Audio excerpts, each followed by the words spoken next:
అందరికీ నమస్కారం. అరుణాచలం ఈ పేరు వినగానే ప్రతి ఒక్కరి మనసులో కూడా సాక్షాత్తు ఆ పరమశివుడే దర్శనమిస్తాడు. అలాంటి అద్భుతమైనటువంటి ప్రాణం ఈ పేరులో ఉంది. ఇక అరుణాచలం అంటే గుర్తొచ్చేది అరుణాచల శివ. తమిళనాడు రాష్ట్రం అరుణాచలంలో కొలువై ఉన్న పంచభూత లింగాలలోని అగ్నిలింగం ఈ అరుణాచలేశ్వర ఆలయంలో ఉంది. తిరుమన్నామం దక్షిణ భారతంలో వెలిసినటువంటి పంచలింగ క్షేత్రాలలో అగ్నిభూత లింగానికి అరుణాచలేశ్వర ఆలయం ప్రతీక. తమిళనాడులోని తిరువన్నామ జిల్లాలో ఉంది ఈ క్షేత్రం. తేజోలింగం గనుక దీన్ని అగ్నిక్షేత్రం అంటారు. ఈ దేవాలయం సాక్షాత్తు శివుని ఆజ్ఞ చేత విశ్వకర్మచే నిర్మింపబడిందని, దాని చుట్టూ అరుణమణిపురం ఏర్పాటు అయిందని పురాణాలు తెలుపుతున్నాయి. అరుణాచలం కొండ చుట్టూ ప్రదక్షిణ చేస్తే సాక్షాత్తు శివునికి ప్రదక్షిణ చేసినట్టే అని ప్రజల విశ్వాసం. గిరి ప్రదక్షిణ చేయడానికి వీలుగా చుట్టూ రోడ్డు ఉంది.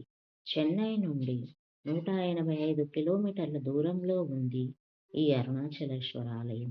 తిరుపతి నుండి రైలులో ఈ ఆలయాన్ని చేరుకోవచ్చు.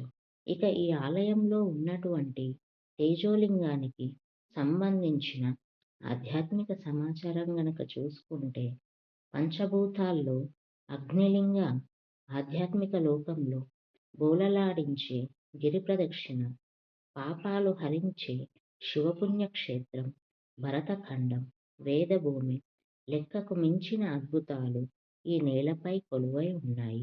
అలాంటి అద్భుతాల్లో ఒకటి అరుణాచలం.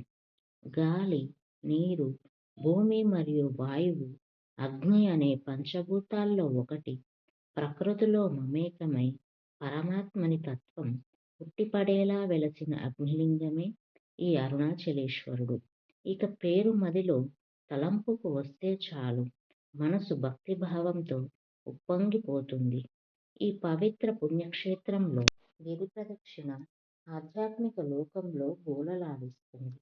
ప్రతి ఏటా కార్తీక మాసంలో జరిగే కార్తీక దీపోత్సవం అణువణువునా కూడా శివతేజంతో నిండిపోతుంది. భక్తులను పులకింపజేస్తుంది. అంతేనా, అరుణాచలం అనగానే రమణ మహర్షి గుర్తుకు వచ్చే ఆధ్యాత్మిక కేంద్రం తిరుమన్నామలై. అలాంటి అరుణాచలేశ్వరుని గురించి ప్రత్యేక కథనం తెలుసుకుందాం. చరిత్ర పుటలను తిరిగేస్తే దేశంలో ఉన్న గొప్ప పుణ్యక్షేత్రాల్లో అరుణాచలం ఒకటి. శివభక్తుల పుణ్యక్షేత్రం. అరుణ అంటే ఎర్రనిది, చలము అంటే కొండ అని అర్థం. అరుణ అంటే పాపములు హరించినది అనే అర్థం కూడా వస్తుంది. తమిళంలో తిరుమన్నామలై అని కూడా అంటారు. తిరు అనగా శ్రీ అని, అన్నామలై అనగా పెద్ద కొండ అని అర్థం. ఇక్కడ కొలువై ఉన్న శివుడిని స్మరిస్తే చాలు పుణ్యం వస్తుంది అని చెప్పి భక్తుల యొక్క ప్రగాఢ విశ్వాసం. వేదాలు, పురాణాల్లో కూడా ఈ ఆలయ ప్రస్తావన ప్రముఖంగా కనిపిస్తుంది. స్కంద పురాణాల్లోని మహేశ్వర కాండలో వేదవ్యాసుడు అరుణాచల గొప్పదనం గురించి వర్ణించాడు. శివాజ్ఞతో విశ్వకర్మ నిర్మించిన ఆలయం అరుణాచలేశ్వర ఆలయాన్ని శివాజ్ఞతో విశ్వకర్మ నిర్మించారని, ఆలయం చుట్టూ అరుణ అనే పురం నిర్మించబడిందని పురాణాలు చెబుతూ ఉంటాయి. పైగా ఈ ఆలయంలో పూజా పునస్కారాలకు సంబంధించిన విధానమంతా శివుడి ఆదేశం మేరకు గౌతమ మహర్షి రూపకల్పన చేశారని స్కంద పురాణంలోని అరుణాచలేశ్వర మహత్యంలో ఉంది. ఇక ఈ జ్యోతిర్లింగం తేజోలింగం గనక దీన్ని అగ్నిక్షేత్రం అని కూడా అంటారు. ఈ ఆలయాన్ని తమిళ సామ్రాజ్యాన్ని పాలించిన చోళ మహారాజులు 9 మరియు 10 శతాబ్దాల మధ్య నిర్మించారని చోళ రాజుల శాసనాలు చెబుతున్నాయి. తిరుమన్నామలై పల్లవులు, చోళులు, విజయనగర రాజులు, కన్నడ రాజులు, టిప్పు సుల్తాన్, ఆ తర్వాత బ్రిటిష్ పాలకుల ఏలుబడిలో ఉంది. ఈ ఆలయానికి ఉండే ఒక్కో రాజగోపురం చూడడానికి 2 కళ్ళు చాలవు. వీటిని పోటీపడి నిర్మించారా అని అనిపిస్తుంది. 4 దిక్కుల 4 రాజగోపురాలు ఉన్నాయి. ఈ దేవాలయం మొత్తం 25 ఎకరాల విస్తీర్ణంలో ఉంది. దక్షిణ భారతదేశంలో ఉన్న అతిపెద్ద ఆలయాల్లో అరుణాచలం ఒకటి. పంచభూత క్షేత్రాలు ఒకటి. పురాణాల్లో పేర్కొన్నట్టుగా పంచభూతాలను సూచించే పంచభూత స్థలాల్లో అరుణాచలం ఒకటిగా ప్రసిద్ధి. అన్నామలేశ్వరుడు అగ్ని గనుక దీనిని తేజోక్షేత్రంగా పిలుస్తారు. మిగిలిన పంచభూత క్షేత్రాల్లో ఏకాంబరేశ్వర ఆలయం పృథ్వీలింగం, భూమి జంబుకేశ్వరుడు జలలింగం, కాళహస్తీశ్వరుడు వాయులింగం, చిదంబరేశ్వరుడు ఆకాశలింగం. ఇవి దక్షిణ భారతదేశంలో వెలిసినటువంటి పంచలింగ క్షేత్రాలు. దీన్ని అగ్నిబోధమునకు ప్రతీకగా పేర్కొంటారు. మరి అరుణాచలం కొండ ప్రదక్షిణ గనుక చూసుకుంటే దానిని గిరి ప్రదక్షిణ అంటారు. ఇది గిరి ప్రదక్షిణ కాదు, సాక్షాత్తు శివ ప్రదక్షిణ. ఈ అరుణాచలేశ్వరుడు సాక్షాత్తు జ్యోతిర్లింగ స్వరూపం. అందుకే ఈ ఆలయం చుట్టూ గిరి ప్రదక్షిణ చేస్తే సాక్షాత్తు ఆ పరమశివునికి ప్రదక్షిణ చేసినట్టే అని భక్తుల నమ్మకం. రమణ మహర్షి ఈ విషయాన్ని పదే పదే ప్రస్తావించారు. పాదచారులై శివనామ స్మరణ చేస్తూ గిరి ప్రదక్షిణ చేస్తే మహాపుణ్యం లభిస్తుందని మహాత్ముల వాక్కు. అందుకే గిరి ప్రదక్షిణంలో నిత్యం వందలాది మంది భక్తులు పాల్గొంటారు.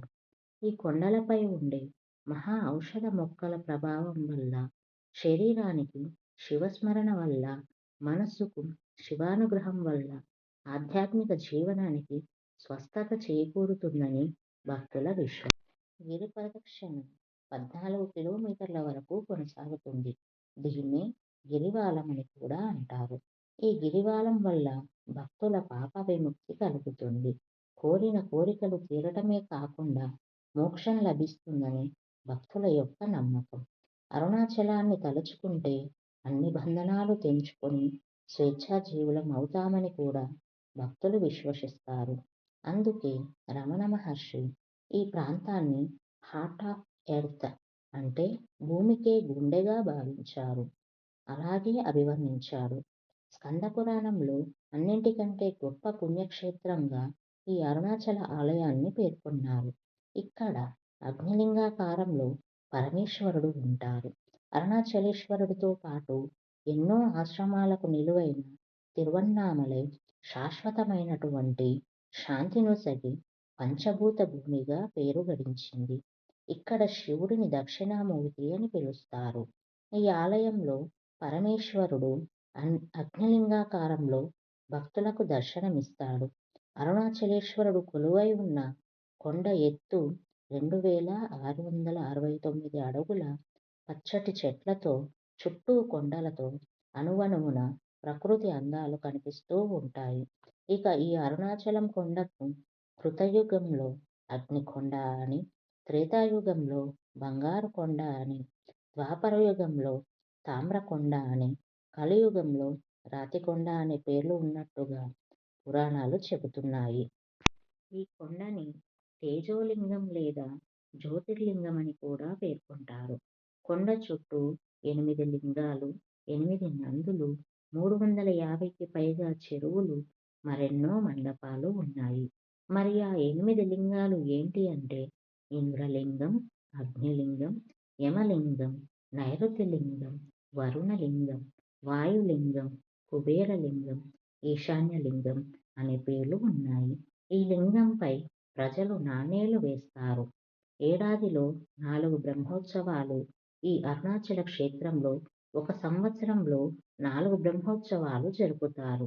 తమిళ నెల కార్తీక మాసం నవంబర్, డిసెంబర్లో జరిగే బ్రహ్మోత్సవాలు ప్రసిద్ధి చెందాయి. 10 రోజుల పాటు జరిగే ఈ బ్రహ్మోత్సవాలు కార్తీక దీపోత్సవంతో ముగుస్తాయి. ఆ రోజు సాయంత్రం అన్నామలై కొండపై 3 టన్నుల నెయ్యితో జ్యోతి ప్రజ్వలన చేస్తారు. అలాగే ప్రతి పౌర్ణమి రోజున ఈ ఆలయానికి వందల మంది భక్తులు వస్తూ ఉంటారు. తమిళ పంచాంగం ప్రకారం వచ్చే చిత్ర పౌర్ణమి రోజున కూడా భక్తులు భారీగా తరలివస్తూ ఉంటారు. మరి ఇంతటి గొప్ప పుణ్యక్షేత్రమైనటువంటి ఈ అరుణాచలానికి ఎలా వెళ్ళాలి? తమిళనాడు రాజధాని చెన్నై నుంచి రోడ్డు, రైలు మార్గంలో ఈ పుణ్యక్షేత్రానికి చేరుకోవచ్చు. ఇక్కడ ప్రతి ఒక్కరికి అందుబాటు ధరల్లో వసతి దొరుకుతుంది. అలాగే రమణ మహర్షి ఆశ్రమంలో కూడా గదులు అద్దెకు ఇస్తారు. ఇంతటితో ఈ వీడియో ముగిసింది. మళ్ళీ రేపటి వీడియోతో కలుసుకుందాం. అందరికీ నా ధన్యవాదాలు.